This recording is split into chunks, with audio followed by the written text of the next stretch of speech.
Assalamualaikum warahmatullahi wabarakatuh. Perkenalkan, nama saya Indah Dwi Sandari dari kelas OD1 NPM 181078201138. Mata kuliah Ilmu Perbandingan Administrasi Negara, dosen pengampu Bu Nani Mandasari SIP MSI.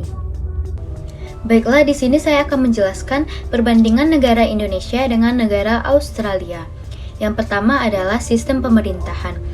Indonesia menggunakan sistem pemerintahan presidensial, sedangkan Australia menggunakan sistem pemerintahan parlementer. Yang kedua, bentuk negara. Indonesia merupakan negara kesatuan, sedangkan Australia merupakan negara dengan bentuk negara federasi yang sama dengan Inggris. Yang ketiga, bentuk pemerintahan. Bentuk pemerintahan di Indonesia adalah republik, sedangkan bentuk pemerintahan di Australia adalah monarki konstitusional. Yang keempat, legislatif. Anggota legislatif Indonesia terdiri dari DPR dan DPD.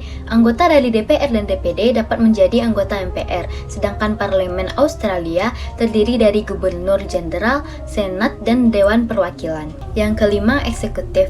Di Indonesia, Presiden bertindak sebagai kepala negara dan kepala pemerintahan yang dipilih langsung oleh rakyat, sedangkan Dewan Eksekutif Federal Australia terdiri dari Gubernur Jenderal dengan pertimbangan penasihat eksekutif, Perdana Menteri, dan para menteri, dan biasanya Gubernur Jenderal tidak menolak nasihat-nasihat tersebut.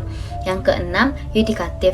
Di Indonesia, para anggota yudikatif terdiri dari Mahkamah Agung, Badan Peradilan di bawahnya, dan Mahkamah Konstitusi. Sedangkan di Australia, anggota yudikatifnya adalah Mahkamah Agung Australia, serta pengadilan yang berada di bawah naungan Mahkamah Agung Australia. Yang ketujuh, pemilu parlemen.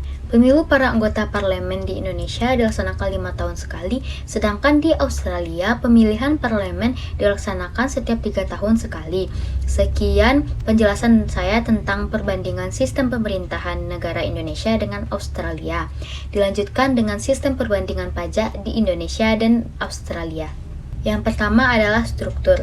Di Indonesia, struktur pajak merupakan unit eselon 1 di lingkungan Departemen Keuangan, sedangkan di Australia merupakan lembaga pemerintahan non-departemen di bawah rumpun Departemen Keuangan. Yang kedua, pimpinan. Di Indonesia, pimpinan pajak adalah Direktur Jenderal Pajak, merupakan jabatan karir PNS, sedangkan di Australia pimpinan pajaknya adalah seorang komisioner dan 4 second komisioner yang merupakan pejabat negara. Yang ketiga, kebijakan ekstensifikasi wajib pajak terdaftar. Di Indonesia diatur dengan keputusan Dirjen Pajak, pelibatan instansi lain melalui pembentukan MOU.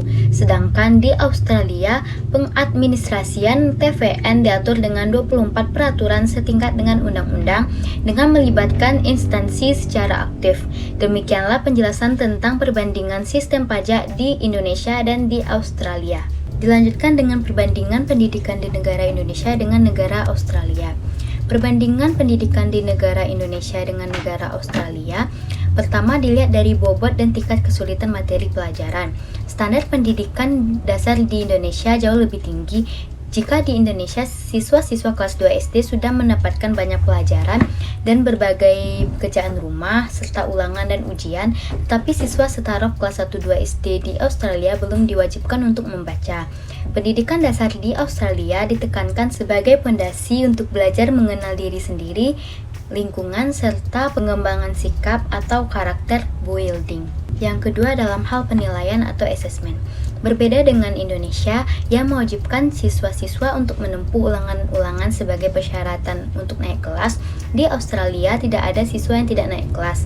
Memang ada ujian nasional seperti UN di Indonesia, yaitu tes standar nasional dikenal dengan istilah National Assessment Program Literasi and Numerasi, yaitu tes nasional yang dilakukan serentak di Australia untuk menguji kemampuan membaca, menulis, dan berhitung sebagai persiapan memasuki Year 10 setara dengan kelas 1 SMA.